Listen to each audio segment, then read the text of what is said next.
મીઠું પકવતા અગરિયા દ્વારા ધાંગધ્રા ફોરેસ્ટ ઓફિસને રજૂઆત.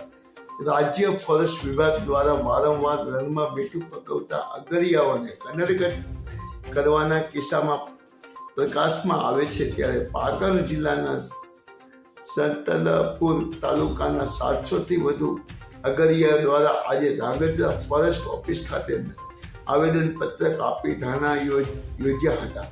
સાંતલપુર તાલુકાના 700 જેટલા અગરિયા પરિવારોમાં રણ મીઠું પકવી પોતાનું ગુજરાન ચલાવે છે, ત્યારે ફોરેસ્ટ વિભાગ દ્વારા અગરિયાઓને રણમાં જવા માટે પ્રવેશ નહીં આપતા હોવાથી આ પરિવારોની રોજીરોટી છીનવાઈ રહી છે. ત્યારે સાંતલપુર તાલુકાના અગરિયાઓ દ્વારા ધાંગધ્રા રેન્જ ફોરેસ્ટ ઓફિસ ખાતે આવીને રણમાં મીઠું પકવવા માટે પ્રવેશ પરવાનગી આપવા માટેનું આવેદન પત્રક એક દિવસમાં ધરણા પણ યોજવામાં આવ્યા હતા. માયાજાર ન્યૂઝ ચેનલ જયેશ ચૌહાણ. મારું નામ સુલતાનભાઈ ઉસ્માનભાઈ, ગામ રાજુસરા, તાલુકો સાંતલપુર, જિલ્લો પાટણનો વતની છું અને રણમાં મીઠું પકવી અને મારી આજીવિકા ચલાવું છું પેઢી દર પેઢીથી.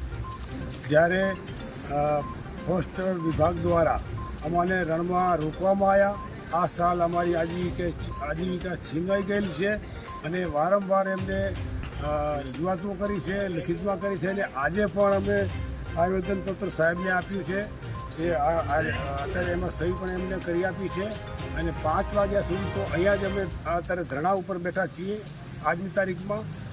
અને કાલે પછી અમે આદિસર રેન્જ ઓફિસ છે, એમનો બીજો વિભાગ છે, ત્યાં પણ અમે 5, 7 થી 25 પરિવારો કુટુંબ સાથે અમે ત્યાં કને બેસવાના છીએ.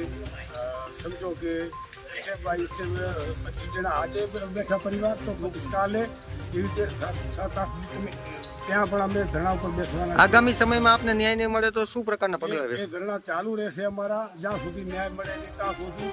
કાં તો અમારે રોટલો જ્યાં રણમાં અમારો છે, જ્યાં આજીવિકા જ અમારી છીનવાઈ ગઈ છે, ત્યાં જ અમારે રોટલો આપે, નહીં તો અમારે જેલમાં પૂરીને રોટલો આપે. અમે જામીન માંગશું નહીં.